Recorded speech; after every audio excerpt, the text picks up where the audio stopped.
Nothing can be more frustrating when you sit down to watch one of your favorite programs on Peacock App and you run into issues streaming it. Well, in today's tech video, I'm going to show you how to fix Peacock App if it isn't working on Fire TV Stick.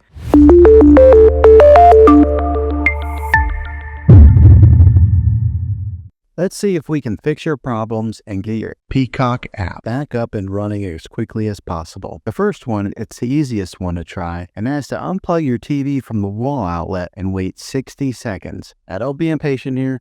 Wait the whole 60 seconds, then plug it back in. This is very different from turning your TV on and off with your remote control. This is what we call a hard reset of your TV, so make sure you do this method. If that doesn't work, then find your router that is giving you Wi-Fi and unplug the power to that for 60 seconds. Then plug it back in. If it fixes it, great. If not, let's go ahead and move on to the next method. Try deleting Peacock App on your TV. Go to wherever the apps are located on your system and remove the app altogether. Then reinstall Peacock App again. After you reinstall it, you might have to log back in with all of your credentials, but hopefully this will work. And if that doesn't work, then I recommend buying an affordable Roku stick, Fire Stick, or Apple TV 4K and plug that into your TV and use that as your main streaming player, and you'll be able to access Peacock App that way. I'll put links in the description down below of where you can get one. There you have it, folks.